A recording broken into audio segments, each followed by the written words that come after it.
Cash is king, they say. I'm sure everyone's heard this before. But in 2026, is that still the case? In this video, we're going to break down the importance of cash in the everyday portfolio.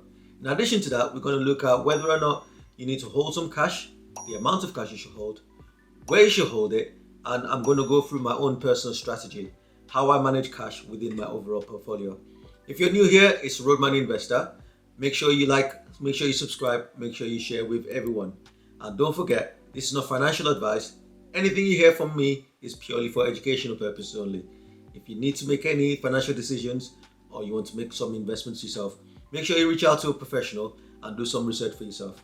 With that being said, let's get into it. Before we go any further, let's define what cash means.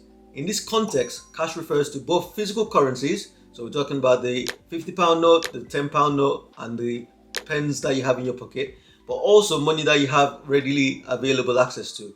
So things in your bank account, for example, in your savings account, in your cash ISA, anything that you can withdraw very quickly if you needed to. That's what I mean by cash in this context. For me, the single biggest problem with holding cash, especially long term, is the problem with inflation. Yes, the amount might stay the same, but overall, the spending power will drop gradually over time. For example, if you have £10,000 in your bank account today, 12 months from now, the amount of stuff you can spend on your £10,000 will be a lot less than you can today. That's because inflation is gradually chipping away from your money. In the UK, they use something called the CPI to measure inflation, but this is merely just an average of the effect of inflation on things like housing, energy, and so on. However, if you look at specific things like food, the inflation might be higher on individual aspects of life rather than the average. So if you're a person who lives in an expensive area, for example, or you spend a lot more money on transportation, the effect of inflation would be substantially higher than the CPI inflation figure that's reported. So holding money in cash means that gradually you'll be able to afford less and less over time. And in addition, cash typically underperforms other forms of securities such as stocks, ETFs, crypto, and even gold and silver. As a result, I don't tend to hold cash, especially long term. I hold just about enough that I need to achieve my goals in my portfolio.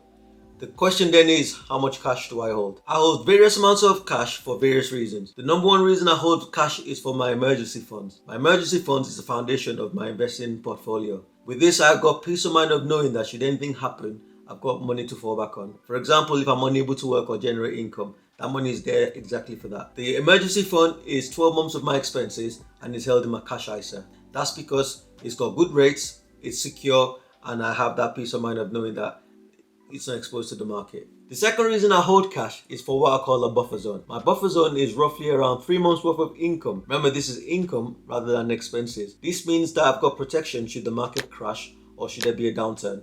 It means I don't have to sell my stocks or my assets or dip into my emergency funds. I've got that money there for that reason. The majority of my buffer zone cash is held in a money market fund within my stocks and shares ISA, which means that it's protected from tax. And also the remaining of that is held in the form of bonds, which gives me consistent and reliable income. Another reason I hold cash is for what I call my opportunities money.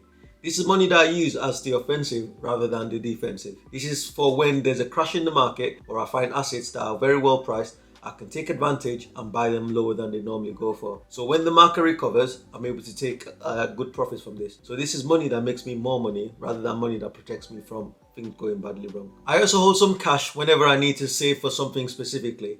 For example, if I'm saving for a holiday or I want to buy a new car or I'm saving for a deposit for my home, then I'll put some of this money away for the specific goals I'm trying to reach. Now, this is separate from my defensive money. This is separate from my opportunities money. This is just money that has a specific job.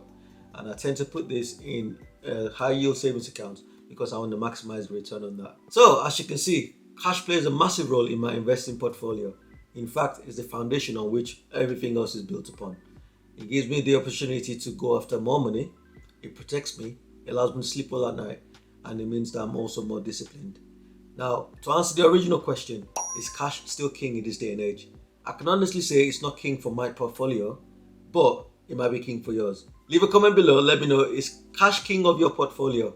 Also, let me know where you put your different allocations of cash. Where do you save them? Do you use cash ISAs or do you use money market funds? What do you do? What's your strategy? Don't forget to like, subscribe, leave your comments below, and join me next time. It's Roadman Investor.